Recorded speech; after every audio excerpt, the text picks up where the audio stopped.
Welcome to another episode of Living with Hospice. My name is Mitch Ware. I'll be your host today.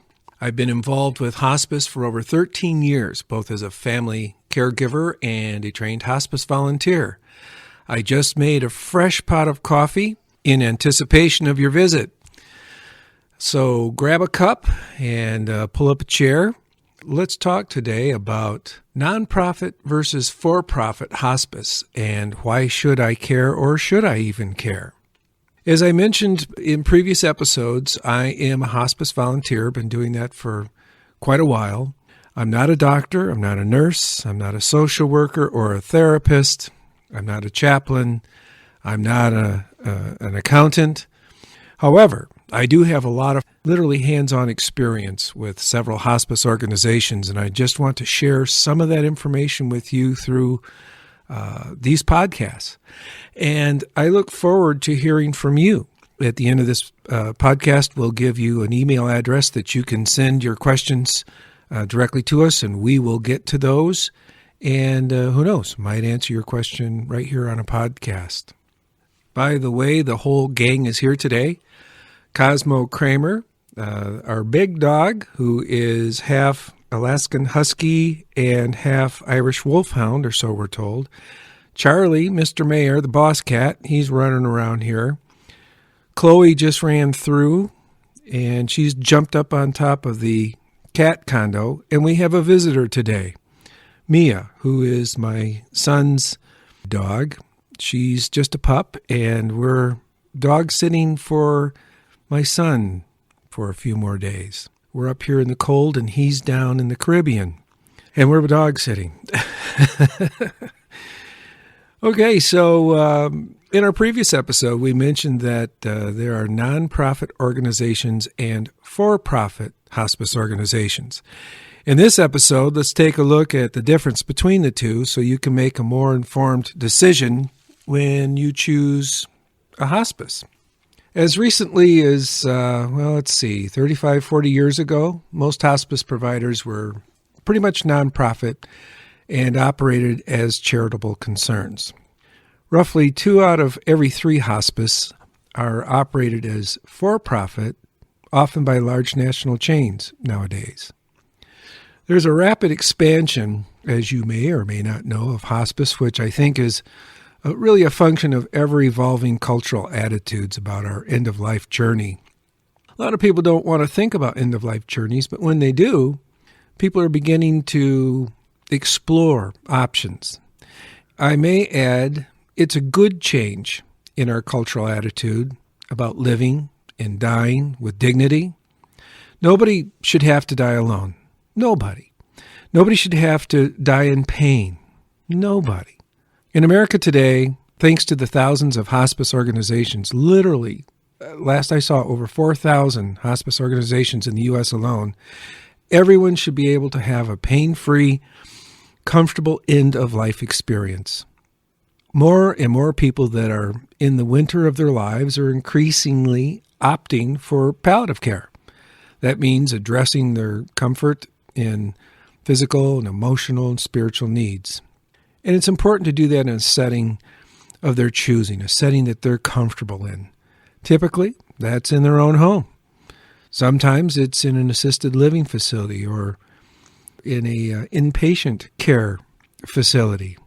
People would rather do that, by and large, over painful treatments that they continue on that may or may not prolong their life and make their end-of-life experience not very pleasant. According to the Statista.com statistics, more than 1.4 million people in the U.S. are in the care of hospice in 2017. That's the most recent data. And, of course, that number continues to grow. According to a report from the CDC, there are 4,500 hospice organizations in the United States alone. And 63% of those are for profit. Now, before we get into the nitty-gritty of the differences between the two, let me say that there are good hospice organizations and there are some less than good hospice organizations. And it doesn't make any difference if they're for-profit or nonprofit, just like anything else in life. What differentiates the good from the less than good is not being for-profit or nonprofit. It's the culture that your hospice has developed that matters. For example, hospices are paid per diem for each patient.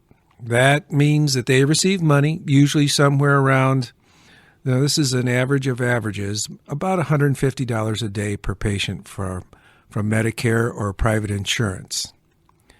That is every day, 7 days a week, every week of the year that they are in hospice care. There are some less than good hospices that only provide full services, say, Monday through Saturday or Monday through Friday. Yeah, that's right. You heard right. There are some out there that are less than scrupulous, and they get disciplined, they get their hands slapped, maybe even fined. Some even get sued. But like any large group of organizations, you can find some bad apples in for-profit and nonprofit. So the real key, again, is to look at the hospice you're considering's culture. Look at the services they provide. Look at their track record. Go online and look at the reviews that have been left. And that's our next episode's topic. But back to our question for this episode. What separates the for-profit from the nonprofit hospice? The short answer is this. As far as you and I are concerned, not much. Really not much. One is not intrinsically better than the other as far as really, you and I as users are concerned. Okay, so the big difference that I guess really means anything to us is that nonprofit hospices are not required to pay taxes to the state or federal governments on the funds that they receive, like from Medicare and the insurance companies and private pay and so forth. Tax exemption is a standard for all nonprofit organizations and is not exclusive to hospice. For example, your church is probably a nonprofit, and they don't pay taxes either. Maybe you have a 501c3 organization that you donate to, and they wouldn't pay federal and state taxes either. They're a nonprofit. Now, the rub here is that the nonprofit hospice cannot show any profit on the books at the end of their fiscal year. And rest assured, Medicare and state governments are always looking for compliance issues. If you work in a business or you own a business and you're wondering, holy mackerel, how in the world does that work? How can you stay in business and actually show no profit? Well, to be clear, nonprofit hospices do make money over the course of the year. They have to cover their expenses, but they have very limited amount of money on the books at the end of the year in order to qualify and keep their nonprofit status. So where does all that money go that's left over? Assuming that there is money left over, frankly, that's up to the individual hospice organization and how they choose to allocate it. Typically, that money goes into community affairs, or around here, a lot of times that money goes into scholarships that cover patients' expenses that don't have money or they don't have insurance. Again, all of this allocation of money is extremely closely scrutinized by the state and federal governments. Interesting enough, many for-profit hospices have a nonprofit foundation set up. That's a separate division that falls underneath the 501c3 IRS code. These organizations are set up to collect like in-kind donations and also known as memorial donations. And many for-profit hospices use these contributions for patients who have special needs, such as help in maybe paying their heat bill in the winter, or small household repairs, maybe some special equipment, and sometimes I've even heard about travel arrangements for out-of-town family members so that who otherwise couldn't come to visit their loved one. But this foundation will fund that particular trip, and sometimes even lodging. So again, what's the difference between for-profit and nonprofit hospices as it relates to you and me? Well, we can get into all the nitty-gritty of the finances, but that really doesn't impact you and I. And the short answer is the difference is, well, really not much. Now, let me be clear. I'm a fan of both. I currently work with a nonprofit hospice, but I have experience with for-profit hospice as well. Each of these hospice organizations are really unique unto themselves, regardless of whether it's for-profit or not for-profit. Each has its own culture, its own way of doing things. That is what the patient and the patient's families need to look at.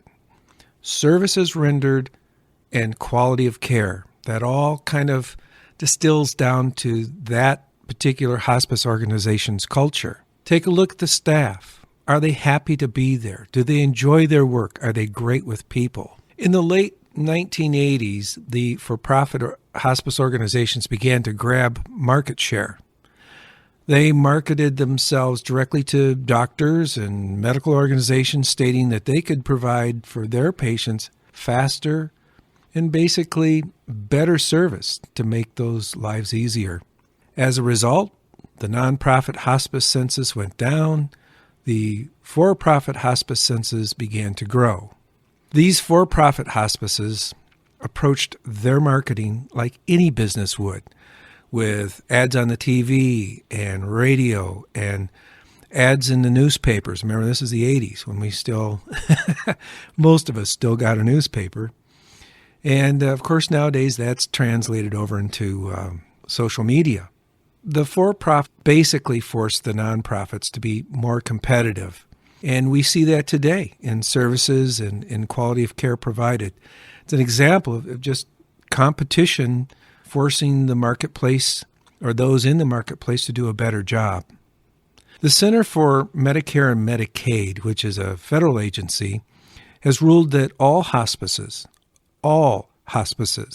should be focused on providing patient-centered care, not payment-centered care. Let me say that again. All hospices are to be focused on providing patient-centered care, not payment-centered care. There are those rumors going around that, one's better than the other. That's not true relative to for-profit or nonprofit. There are excellent organizations in both, and I've seen them. It really boils down, again, to unique culture. And what is the best culture or the best fit for you and your family situation? I found this rather interesting when I was doing some research a while back. Some reports I came across show most patients in the for-profit hospice are covered by Medicare, private insurance, or private pay. They also are more apt to, have a longer-term stay. And I can only assume that these patients have been diagnosed early and they have had excellent medical care because they do have insurance. And they've decided to transition over to palliative care when curative care no longer is a viable option. And for some reason, they decided to go with a for-profit hospice organization. And in some cases, in the locality that they're living, there may only be a for-profit hospice organization there. When you really look at the differences between profit and nonprofit hospice organizations, I believe you'll see they really aren't so different as far as you and I are concerned. I keep saying that because it's true. Hospices, regardless of how they're organized, be it profit or nonprofit, they're on the same mission. They're here to help people in the end of life and to live their lives full, enriched, with dignity, and in comfort. They want to help the patient as well as the family and the caregivers and their physicians. So remember, all hospice organizations are to follow the same rules, and that's the rules of conditions of participation. They should all have wonderful staff members and are prone to giving back to their community. Are there exceptions? Sure, there's exceptions to everything in life. But most hospices, the huge majority of hospices, are not good. They're just great. They're amazing. The difference that really stands out is one of a personal choice. When you're choosing the hospice that is right for you and in your family, finding the organization that has the personal touches that appeal to you may be the motivating factor that you would want to consider. That is what we are going to discuss in our next episode. How do I pick the right hospice for me? How do I know what's going to be a good fit for our family and our family situation? So before we wrap this episode up and get on to the next episode, let me leave you with a little story that might get you to thinking a little more about how important this decision is and how it should be made in a timely fashion. There was a family in our community whose grandparents were allowed to come here and received green cards. The grandfather worked in the fields outside of town here, and he, planted crops and harvested crops and maintained the fields and the barns and so forth. It's hard, back-breaking work. The heat of the summer, and nobody else in the area really wanted to do that work. These particular crops just can't be planted by machines, and they can't be harvested by machines. The hours are long, the pay was fair, but not much more than enough for his wife and he to contribute to the family household. In the fall, this gentleman was diagnosed with stage 4 prostate cancer. It had spread to other organs by the time they found it. He was in quite a lot of pain. He made several trips to the ER, and, they'd let him lay in a bed suffering while they figured out who was going to pay for his treatment. They did the best they could to keep him comfortable until they figured out how someone was going to pay for any advanced care. He lay there for hours, and several medical workers came in, and all they said was, "We're working on it, sir.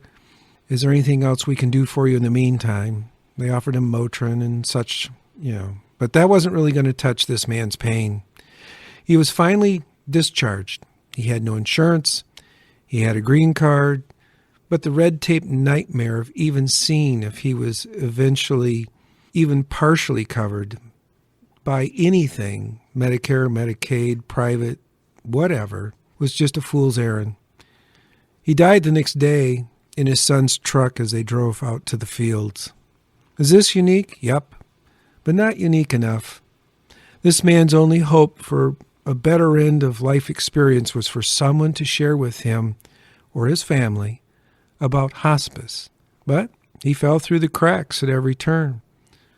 General practitioner, someone, anyone could have steered him to hospice, and a lot of this pain management and anxiety and all this hard work that he did up to the day he died may have been avoided, and his end-of-life journey would have been much more comfortable. For years, this sort of thing has happened in jam-packed hospitals. You've seen it if you go into the ER, especially in major communities or large communities. You see the overcrowded conditions. Same thing at clinics. This is really a human rights issue that we all should care about. Nobody should have to die alone. Nobody should have to die in pain. But what about the millions of uninsured poor Americans who simply have no way to pay for the care, and they don't know where to turn? We need to get the word out. There is a solution. It's called hospice. Hospice, although growing in popularity, is still one of the best kept secrets in our society. We need to get the word out that there is hospice care for everyone. In summary, we've covered a lot today. Nonprofit, for-profit, all of these are pretty much the same as it relates to you and I, the end user, if you will. A better question one should ask is, what's the best hospice for me or my loved one? That is what we're going to explore in our next episode. Thank you for spending your time with me today. I'm very passionate about making sure everyone has a positive journey in their end-of-life experience. And, I want you to be informed. I want you to be equipped and armed with timely and accurate information in an effort to help you make the best possible decisions that you can regarding hospice and end of life.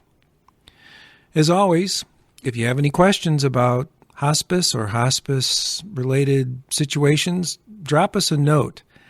You can reach us at livingwithhospice@gmail.com. That's all one word, livingwithhospice@gmail.com. And who knows, we may cover your question in a future episode. So thank you for tuning in to the podcast. Until next time, I'm Mitch Ware with all the critters here that you might have heard during this podcast. Wishing you a very blessed rest of your day.